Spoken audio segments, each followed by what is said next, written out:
अस्सलाम वालेकुम। तो दोस्तों एक और बहुत ज़्यादा कमाल की वीडियो में खुश आमदीद।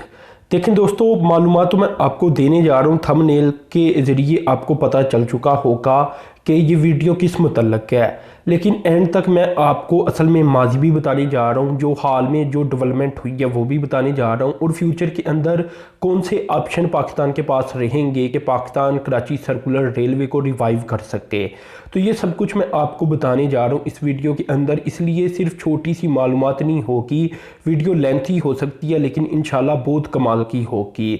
तो दोस्तों सबसे पहले जो डेवलपमेंट सामने आई है वो यही आई है कि फेडरल और सिंध गवर्नमेंट की जानिब से ये डिसाइड किया गया है कि कराची सर्कुलर रेलवे का कोई 12 किलोमीटर का जो एरिया इसे रिवाइव कर दिया जाए, और आने वाले 2 से ढाई माह के दौरान इनकी ये कोशिश होगी कि वहाँ कराची सर्कुलर रेलवे का बाकायदा आगाज़ कर दिया जाए और पहले टेस्ट ट्रायल होगा, क्योंकि देखें कोई भी प्रोजेक्ट हो उसका पहले टेस्ट ट्रायल लाजमी होता है। तो ये जो टाइम फ्रेम दिया गया है 2 से ढाई माह के दौरान आप कह सकते हैं, या विद इन 2 मंथ भी कई जगह रिपोर्ट किया गया है, तो इस दौरान आप कह सकते हैं कि टेस्ट ट्रायल होगा और इसके बाद इसे आवाम के लिए ओपन किया जाएगा। अब दोस्तों ये असद उमर, जो कि आपको पता है मिनिस्ट्री भी रखते हैं फेडरल गवर्नमेंट के अंदर, और मुराद अली शाह जो कि सीएम भी हैं सिंध के, इन्होंने आपस में मीटिंग की, डिसाइड किया आराम से बैठकर, यानी फेडरल गवर्नमेंट और सिंध गवर्नमेंट दोनों का ये डिसीजन है कि ऐसा हम करने जा रही हैं। अब देखें दोस्तों, पहले मैं आपको थोड़ा सा माजी इतना बता देता हूँ। देखें माजी के अंदर ये 1964 तक कमीशन थी, इसके बाद इसे 1984 तक ये चलती रही पाकिस्तान के अंदर कराची सर्कुलर रेलवे, अगर देखा जाए कराची के अंदर मतलब। तो इसके बाद दोस्तों 1999 के अंदर इसे क्लोज़ कर दिया गया। वजह ये बताई गई कि ये ऑपरेशनली एफिशिएंसी नहीं रही इसकी, मतलब कोई अब ये प्रॉफिटेबल नहीं रहा, जिसकी वजह से इसे फिर बंद करना पड़ा। ऑपरेशनली आपको पता है कि एफिशिएंसी ना होने का मतलब ये ही बनता है। इसके बाद दोस्तों 2006 के अंदर इसे दोबारा रिवाइव करने की तरफ पाकिस्तान किया, और इसमें दोस्तों जो इंटरनेशनल कोऑपरेशन एजेंसी है जापान की, जिसका मैं जिक्र करता रहता हूँ, वो आज भी पाकिस्तान के अंदर प्रोजेक्ट करती है और इन्वेस्टमेंट भी करती है, और जो आप कह सकते हैं कि ग्रांट है वो भी देती है पाकिस्तान को। तो उसकी जानिब से इसकी फिजिबिलिटी स्टडी का आगाज़ किया गया, इसका PC1 तैयार किया गया, जिसे अब दोस्तों 2012 के अंदर इसे एक्निक ने भी अप्रूव कर दिया। अब जो इसने PC1 तैयार किया और जो फिजिबिलिटी स्टडी की, इसके मुताबिक ये प्रोजेक्ट बनना था 2.6 अरब डॉलर का, यानी कराची सर्कुलर रेलवे का प्रोजेक्ट जो अभी भी मौजूद है। तो 2.6 अरब डॉलर एक बड़ी भारी अमाउंट बनती है, लेकिन कुछ वजूहात की वजह से, जिसमें जो सबसे बड़ी वजह बनती है वो यही है कि फाइनेंशियली कहीं से भी अरेंजमेंट नहीं पैसों का हो पाया, जिसकी वजह से फिर ये प्रोजेक्ट ड्रॉप हो गया, और जो जापान की इंटरनेशनल कोऑपरेशन एजेंसी इस प्रोजेक्ट को लीड कर रही थी और इसके ऊपर काम कर रही थी, उन्होंने काम को रोक दिया। अब दोस्तों जैसा कि मैंने आपको बता दिया 2006 से 2012 के दौरान, और माजी भी इसका बता दिया कि कब कब ये चला करती थी और कब बंद हुई। आगे दोस्तों 2016 की तरफ चलती हैं, जब ये PMLN की गवर्नमेंट की हुकूमत थी और लाहौर के अंदर बड़े बड़े प्रोजेक्ट बनाए जा रहे थे, तो दबाव बढ़ा कि कराची के लिए भी कुछ किया जाए। तो यहाँ सिंध गवर्नमेंट के ऊपर भी दबाव था, और साथ में जो फेडरल गवर्नमेंट थी इनके ऊपर भी दबाव था। तो फिर इसे CPEC के फ्रेमवर्क के अंदर लेने की बात की गई और इसे ले लिया गया। इसके बाद दोस्तों जब ये प्रोजेक्ट CPEC का हिस्सा बन गया, तो 2017 के अंदर एग्जैक्ट डेट भी मैं आपको बता देता हूँ, 6 अक्टूबर 2017, तो तब इसे दोबारा से CPEC के फ्रेमवर्क के अंडर ही एक्निक की जानिब से अप्रूव किया गया। और अब दोस्तों इसकी जो कास्ट बनी वो बनी 1.97 अरब डॉलर, जो कि तब पाकिस्तानी रुपयों के अंदर 207.6 अरब रुपया बनता था। अब देखें 2012 के अंदर जो अप्रूव किया गया था प्रोजेक्ट कराची सर्कुलर रेलवे का, ये 2.6 अरब डॉलर का किया गया था, लेकिन 2017 के अंदर जब किया गया CPEC के फ्रेमवर्क के अंदर, तो ये सस्ता किया गया था। अब देखें यहाँ पाकिस्तान का कोई तकरीबन 500-600 मिलियन डॉलर बच रहा था अगर देखा जाए। बाद में दोस्तों 2018 आया, और 2018 के अंदर इसे ऊपर उठाने की कोशिश की गई सिंध गवर्नमेंट की तरफ से, और ये मुराद अली शाह का कहना है कि हमने इसे उठाया और CPEC के फ्रेमवर्क के अंदर मजीद इस पर काम करने की कोशिश की गई, लेकिन 2019 के बाद जाकर इसके ऊपर कोई बात नहीं हो रही, ना तो CPEC के तहत हो रही है, ना तो चाइना की तरफ से इसके ऊपर कुछ किया जा रहा है, ना फेडरल गवर्नमेंट की तरफ से अभी तक इसके ऊपर कुछ किया गया था, सिर्फ सी पैक के फ्रेमवर्क के अंदर मैं बात कर रहा हूँ। अब देखिए दोस्तों, अब हुआ क्या है, अब थोड़ी सी ये चीज़ें आप क्लियर कर लें कि आखिर क्या वजह कि चाइना ने भी टेकअप नहीं किया इसे आगे, जब ये इतनी तेज़ी के साथ टेकअप कर रहे थे और कास्ट इसकी 2012 की निस्बत कम हो चुकी थी।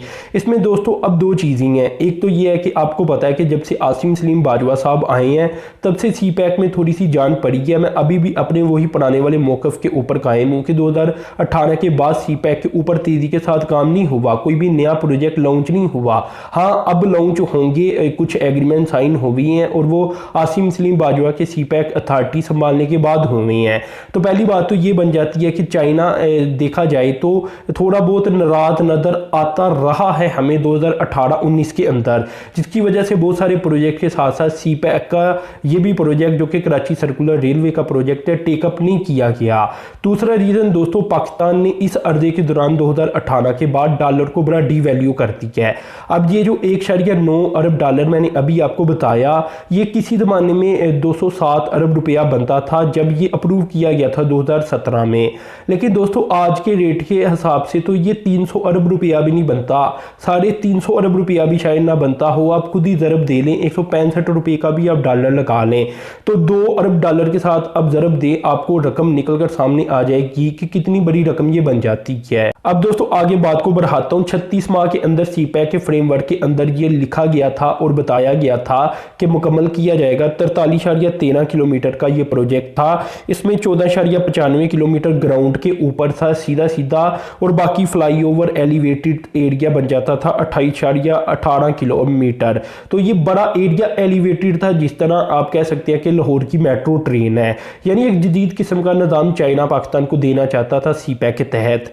इसके बाद दोस्तों देखें कि इसमें कुछ 24 स्टेशन बनाए जाने थे और जो पर डे राइडरशिप होनी थी ये 5,50,000 से ज़ायद होनी थी। आहिस्ता आहिस्ता ये बढ़ती चली जानी थी, लेकिन आप इसे भी देखें कि ये कितना बड़ा मंसूबा बन जाता था। तो दोस्तों अब जो अपडेट आई वो 12 किलोमीटर की आई है और इसमें दोस्तों सिटी स्टेशन से लेकर साइट एरिया तक ये चलाई जाएगी। टेस्ट ट्रायल के तौर पर पहले चलाई जाएगी और इसके बाद इस पर मजीद काम होगा। इस काम के लिए दोस्तों ये जुमला आपको लाजमी देखना चाहिए, ये आप पढ़ लें गौर के साथ कि it was also decided that a highly professional consultant would be hired to study how to change the local train system with the modern KCR. यानी अभी लोकल ट्रेन सिस्टम को चलाया जाएगा क्योंकि जो प्रोजेक्ट मॉडर्न केसीआर का है सी पैक के फ्रेमवर्क के अंदर वो बहुत महंगा बन जाता है। अब वो तकरीबन 2 अरब डॉलर का अगर डॉलर टर्म्स के अंदर देखा जाए तो पाकिस्तानी रुपए के अंदर वो बहुत बड़ी रकम बन जाती है। तो अभी पाकिस्तान की गवर्नमेंट के पास इतना पैसा नहीं कि सी पैक के फ्रेमवर्क के अंदर भी इसे आगे बढ़ाया जाए। लेकिन दोस्तों यहाँ गवर्नमेंट की जानिब से भी 3 प्लान बनाए गए हैं। पहले प्लान के तहत इसके 12 किलोमीटर को सर्वाइव किया जाने लगा, रन किया जाएगा पहले टेस्ट ट्रायल और इसके बाद लोगों के लिए।